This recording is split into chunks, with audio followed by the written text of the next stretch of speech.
السلام علیکم، کیسے ہیں آپ سب؟ امید ہے آپ سب خیریت سے ہوں گے۔ الحمدللہ میں بھی ٹھیک ٹھاک ہوں۔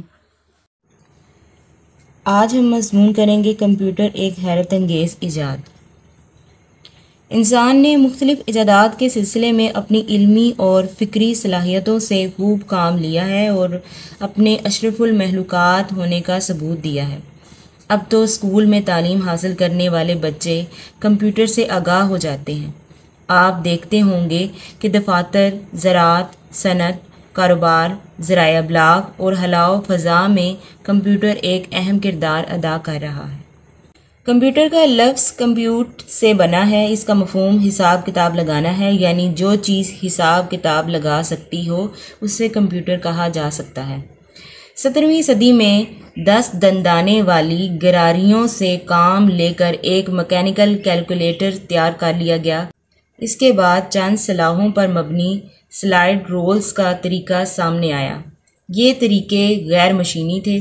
اب انسان کی یہ کوشش تھی کہ وہ اپنی سہولت کے لیے کوئی مشین ایجاد کرے۔ انسان نے ہمت نہ ہاری اور فرانس کے ایک شخص پاسکل نے پہلا کمپیوٹر ایجاد کر لیا۔ اس کے پہیوں پر 0 سے 9 تک ہندسے لکھے ہوئے تھے۔ جب پہیہ ایک چکر مکمل کر لیتا تو اس کے سامنے والا پہیہ ایک ہندسے آگے بڑھ جاتا۔ اس مشین کے ذریعے جمع تفریق کے علاوہ ضرب اور تقسیم بھی ممکن تھی۔ یہ ان دنوں کی بات ہے جب بجلی نہیں ہوتی تھی۔ بہرحال ایک برطانوی انجینئر چارلس نے ایک ایسی مشین ایجاد کر لی جس میں معلومات ذخیرہ کی جا سکتی تھیں۔ 1890 میں ہرمن ہارٹ نے بجلی کا کمپیوٹر ایجاد کر لیا۔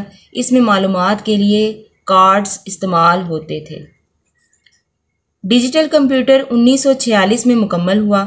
پہلے یہ بہت وزنی تھا اور ایک بڑے کمرے میں رکھا گیا تھا۔ آہستہ آہستہ اس کی جسامت چھوٹی ہوتی گئی، حتیٰ کہ یہ اتنا چھوٹا ہو گیا کہ آسانی سے میز پر رکھا جا سکتا ہے۔ آج کل مائکرو اور منی کمپیوٹر عام ہیں۔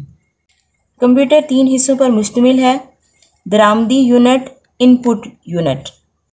یہ ٹائپ رائٹر کی بورڈ کی طرح ہوتا ہے۔ اس کے اوپر بٹنوں کی طرح لیور دکھائی دیتے ہیں۔ ہر لیور الگ حرف، علامت اور شکل کو ظاہر کرتا ہے۔ کمپیوٹر کی ہدایت کے لیے جو ڈبیا ہوتی ہے اسے ماؤس کہا جاتا ہے۔ ماؤس کو ہلانے سے ایک اشارہ نظر آتا ہے جو خاص ہدایات دیتا ہے۔ کمپیوٹر کا دماغ، سینٹرل پروسیسنگ یونٹ یا CPU، یہ کمپیوٹر کا ایک اہم ترین حصہ ہوتا ہے۔